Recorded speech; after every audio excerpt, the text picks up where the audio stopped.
All right, everyone. So I was saying on mute, I guess, that my name is Katie Schulz, and I am from Accenture Federal Services. I am a part of the Applied Intelligence Discovery Lab, which is a part of Accenture Federal Services that deals with a lot of various client challenges. We have a lot of data scientists, data engineers, data visualization specialists, and I will be talking today about some of the work that our COVID response team has put together. This work in particular is for using generalized linear mixed models to predict the effects of COVID-19 on airline passenger throughput.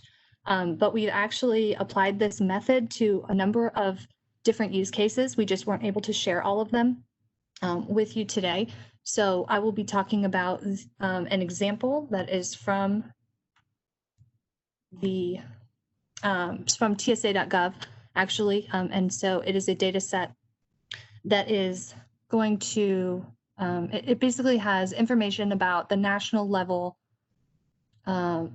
counts for airline passengers by day. So, and then it also has the historic numbers and counts for passengers on previous years for the same day. So we're going to be using this method to predict given the COVID-19 pandemic, can we still predict using this method fairly accurately to get insights into how many airline passengers we expect to have on a given day in the future months. And this kind of information can be very helpful for airlines. Maybe they want to determine staffing levels, or they need to know how many planes they need available on a particular day, and they don't want to have too many crew available if they don't have that many passengers and flights and things. So it can really help them for that. And also, if anyone is doing social distancing on the aircraft, right, it can help them to determine how many passengers they expect, and they can then determine if they have enough space for everyone to be safely located 6 feet away or something, right? So that's one of the use cases that we're going to be talking about. So we know that, anytime that you're trying to make predictions for economic related problems, consumer behavior and mobility patterns are really going to be at the forefront of that, right?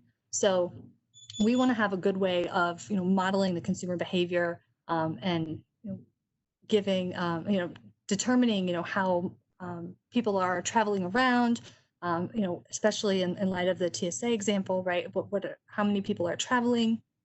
This can be associated with a number of other factors related to COVID, right? So how many people are actually, how people feel about their particular regions, if they have a lot of case counts in their regions, or it's increasing quickly, they might be reticent to travel compared to other regions that maybe aren't experiencing as many outbreaks at the time, right? So they might be more willing to travel than some others, right? So there's a lot of different factors at play.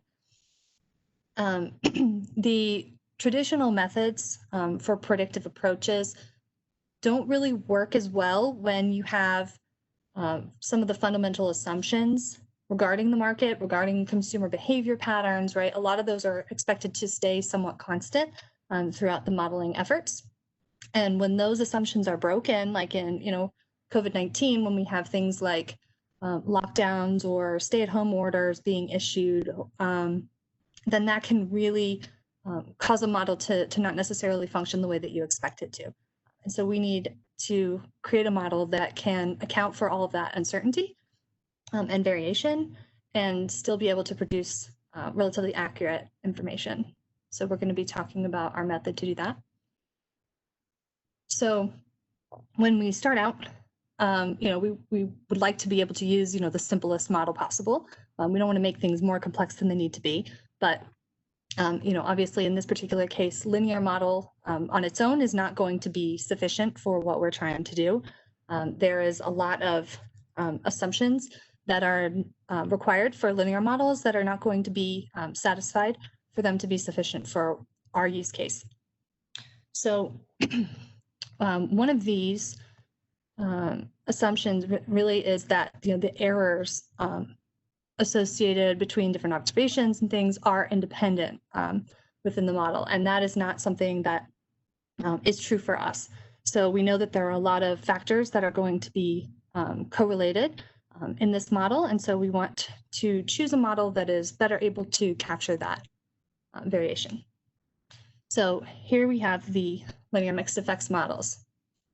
So the linear mixed effects models, they don't require that the observations are independent. And they also allow for correlations between different factors.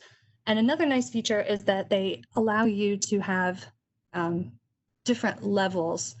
So you can have sort of a nested structure or hierarchical structure for your data set. And the model is still able to account for those using the random effects. So one example, we're actually going to be using a data set that is at the national level, but if that data set was more granular and went further, you could actually do something at a state level or perhaps a county level within a state. And then we know that that would be more of a nested structure, and it's sometimes harder to model that using some of the more traditional methods. Another really good benefit of this model, especially for the work that we are trying to do, is that it enables more of a what-if scenario type of analysis. So trying to determine how much changing a parameter is going to affect your model. It gives you a way to sort of measure how much particular parameters are contributing to the model. And then you can make determinations based on, if you assume that something is going to be changing by a certain percentage, for example, then you can input that into the model and see how your model predictions would change based on that. And that can be really useful for, planning purposes. So I've talked a little bit already about the TSA data set that we were using, but we are also pulling in the University of Maryland's COVID-19 impact analysis platform data.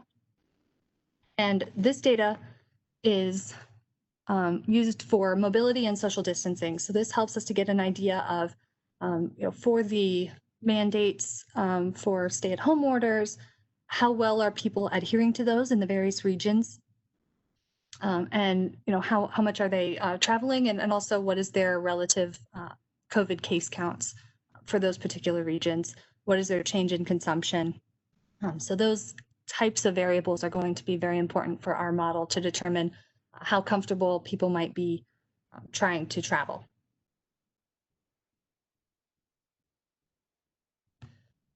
All right, so we put these variables into a correlation matrix to get a good sense of which of our variables are related, and especially which ones are related to the throughput variable that we are trying to predict. So we do see, it confirms our intuition. There are correlations between variables that we expect to be related. So the number of trips per person is very highly correlated with the social distancing index. That makes sense.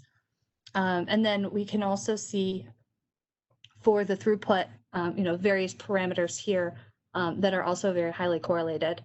And we're going to be including those in our model. So we use we're using a Bayesian model actually to do the fits using MCMC. So we are doing Markov chain Monte Carlo simulations. And so here you can see the fitting process, right? So 5 seconds remaining. I'm sorry? 5 seconds remaining. Oh, thank you. Thank you. So here you can see the Markov chains and how they're converging to the posterior predictive distribution. And we chose a Bayesian model for this fitting process based on the Bayes theorem and the conditional probabilities, and that fits really well with the kind of problem that we're trying to solve. Trying to understand how these various variables are going to be impacting our throughput variable. So here's an example of this model fitting. And so here we have chosen the month of March, so the very beginning of the pandemic. So the early part of March was sort of pre-pandemic in the US. And then the latter part of March was after the pandemic had actually started. And so we can see that, even in this, very uncertain time, we get a pretty good fit. So the blue line is corresponding to the actual observed data from the TSA throughput. and then the black dots are corresponding to our model's fit. So, we're still able, while some of the points are maybe falling outside of the 50% confidence interval, the majority of them fall within, and we're doing a really good job of capturing sort of the rises and falls of those. So the next slide here has fitting from the middle of April timeframe through to the middle of May. And then it's using that information to actually predict out for a 1 month later. So you're predicting out from the last half of May to the first half of June. And so now we can see, that once we have this, we've achieved a good model fit, then we can draw from that model distribution and get the predictive values that you see here on the right in the orange. And so again, we do see pretty good fit there, a pretty good match for the predictive performance of the model in this particular instance. And then we'll also take a look at one of the more recent timeframes, so using July and August. And so again, we can see, a pretty good fit. And then also, it's doing a really good job of sort of capturing the peaks and the valleys of the associated trend. So this work has a lot of applications, and we've started applying it for various clients. But really, any time that you have an observed variable and that's largely dependent on the economic factors, you would be able to use this type of approach. So some of the other kinds of applications, we talked about the air carrier passenger volumes.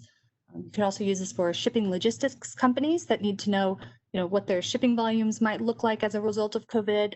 If people are ordering more packages, for example, because, I don't know about anyone else, but I ordered a lot of things on Amazon while I was stuck at home.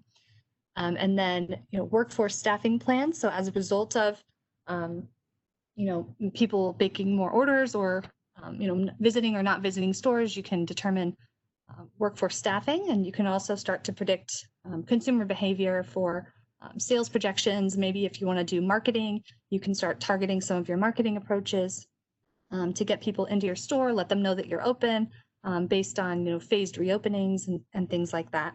And we've also done, in doing that, we did some work where we were able to pull in some consumer behavior data as well and incorporate that into the model too to help that influence those kinds of models. So there we had information about the number of visits to a particular store, the number of the amount of money that was spent in various transactions, things like that. And so you could see some trends in that kind of data as well that can help to influence the model.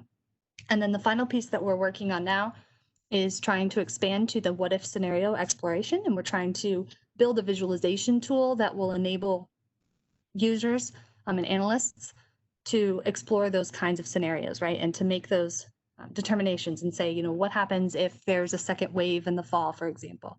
What would we expect to happen to the air carrier, the number of people that are traveling? What about the holiday timeframe? What are the shipping volumes going to look like this year around the holiday season versus last year? Things like that.